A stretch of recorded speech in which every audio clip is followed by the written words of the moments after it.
आपका स्वागत है हमारे नए वीडियो में। हम शुरू करने जा रहे हैं क्लास 10 की पॉलिटी की पुस्तक फर्स्ट चैप्टर सत्ता की साझेदारी यानी कि पावर शेयरिंग की बात कर रहे हैं। सत्ता की साझेदारी हम शुरू से जानते हैं कि सत्ता का बंटवारा होना चाहिए हर एक लेवल पर अगर सत्ता मिलेगी, क्योंकि अगर सत्ता एक जगह स्थायी रूप से किसी एक व्यक्ति के पास चली जाएगी तो वह क्या हो जाएगा, निरंकुश हो जाएगा।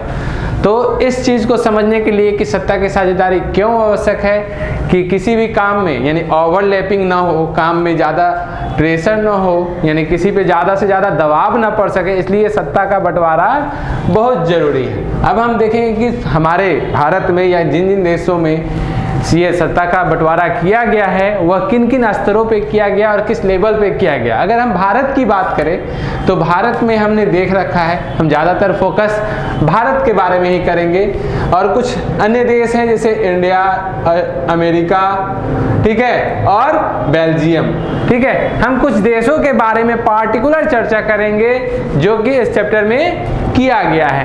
पहली बात करें कि सत्ता की साझेदारी जो की गई है वो किन किन स्तरों पे की गई है, उदाहरण देकर समझाना है। पहला क्वेश्चन और सबसे इंपॉर्टेंट क्वेश्चन आता है कि सत्ता की साझेदारी क्या है, इससे क्या फायदे होते हैं। तो फायदा यह होता है कि किसी को भी अगर सत्ता का बंटवारा समान होगा तो दो विचारधाराओं के लोग या दो राजनीतिक पार्टियों के बीच कभी भी टकराव या दो स्तरों के में टकराव नहीं होगा, यानी कि निरंतर कार्य चलता रहेगा। अब हम बात करें पार्ट ऑफ गवर्नमेंट की, तो सरकार के अंग कौन कौन से होते हैं, उनमें क्या सत्ता का बंटवारा किया गया है। तो सरकार के अंग की अगर हम बात करें तो इसको हम तीन भागों में बांट कर देखते हैं। पहला क्या है, कार्यपालिका, ठीक है, कार्यपालिका।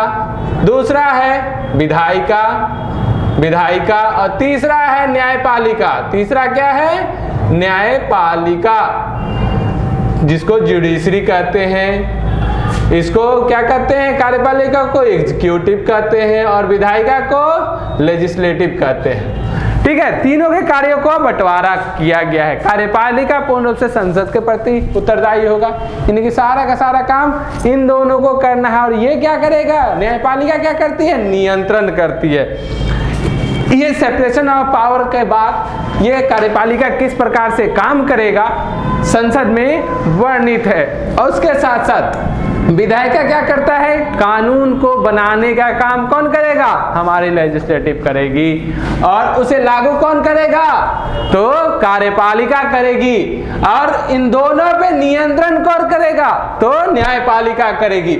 इसलिए यहाँ कार्यों का बंटवारा अच्छे संविधान में वर्णित शब्दों से किया जा चुका है कि आपको आपको और आपको यह कार्य करना है। अगर हम स्तर की बात करें कि सरकार गवर्नमेंट के विभिन्न level, different level of the government की बात करें, क्योंकि भारत का जो क्षेत्रफल है छोटा मोटा तो है नहीं कि किसी एक व्यक्ति के पास अगर पूरी की पूरी सत्ता दे दी जाएगी तो वह अच्छे से संचालित कर लेगा। इसलिए separate difference level of the government स्तरों के आधार पे भी हम क्या करते हैं, सत्ता का बंटवारा करते हैं। लेवल की बात करें तो हम शुरू से देखते आ रहे हैं कि दो तरह की, यानी कि केंद्रीय सरकार और राज्य सरकार होती है। अभी एक तीसरे स्तर की स्थानीय शासन यानी सरकार भी होती है। तो तीनों के बारे में जो वर्णन है कि संविधान में कि कौन सा कार्य किसको करना है, ये सूचियों में वर्णित कर दिया गया है, जो कि भारतीय संविधान के शेड्यूल 7 में है कि केंद्र सरकार को कौन कौन से कार्य करने हैं या केंद्र स्तर के सरकार को क्या कार्य करने हैं, वह उसका कार्यों का बंटवारा,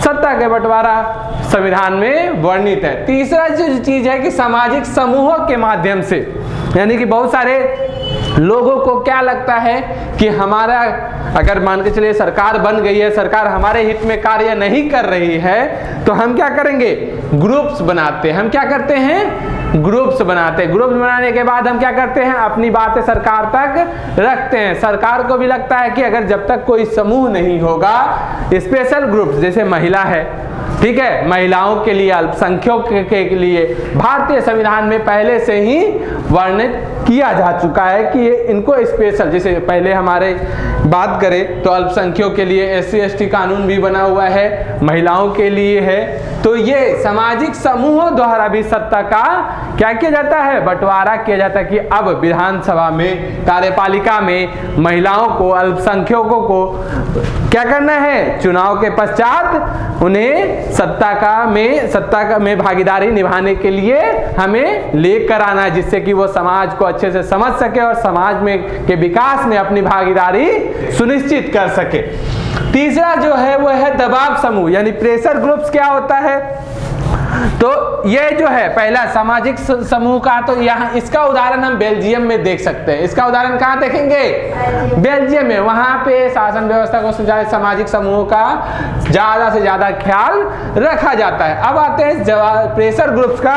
तो प्रेशर ग्रुप्स क्या होता है, हर एक चीज में ये दबाव डालते हैं राजनीतिक पार्टियों पे, यानी कि दबाव मतलब कि ऐसा नहीं कि उसको दबाने का काम करते हैं। कोई ऐसा नहीं है कि इसमें 80 और 90 किलो के व्यक्ति होंगे, वो क्या करेंगे, दबाने का काम करेंगे। इसमें दबाव समूह का मतलब होता है कि शब्दों से या किसी चीज से उनको बताना कि आप जो कार्य कर रहे हो उस पर प्रेशर डालना कि वो कहीं ना कहीं गलत है। जैसे अमेरिका की बात कर ले तो वहां दो पार्टियां हमेशा ज्यादातर देखने को, जैसे भारत में कांग्रेस और क्या है, बीजेपी में हमेशा टक्कर रहता है। अब तो महागठबंधन बन रहा है। तो प्रेशर ग्रुप क्या करता है, अमेरिका के चुनाव में, चुनाव प्रचार से लेकर जीतने तक वो उनको इकोनॉमिकल फंडिंग देता है, यानी कि आर्थिक रूप से मदद करता है।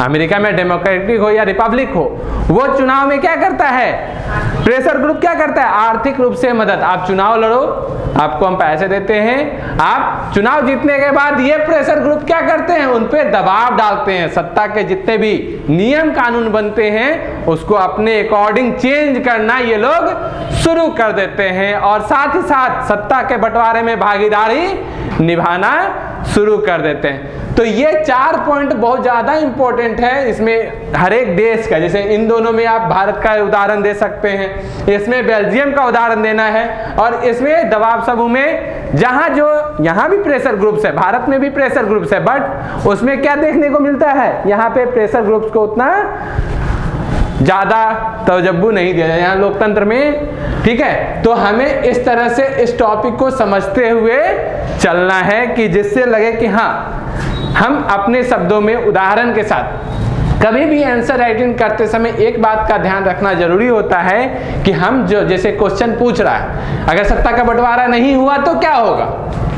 क्वेश्चन पूछ रहा है कि मान लो यहाँ तो सत्ता के बंटवारे की बात करते हैं, अगर हम नहीं करना चाहते हैं तो क्या हो, तो ओवरलैपिंग होगा, कार्यों का प्रेशर बढ़ता जाएगा किसी एक व्यक्ति पे, ठीक है। जैसे आप उदाहरण घर पे ही ले लो, अगर सारे कार्य एक व्यक्ति को दे दिए जाए तो वो कर पाएगा, संभव है। तो ये सारी चीजें हमें शुरू से ही थोड़ा सा सोचना पड़ता है कि सत्ता का बंटवारा इसलिए आवश्यक हो जाता है, ठीक है। चलो।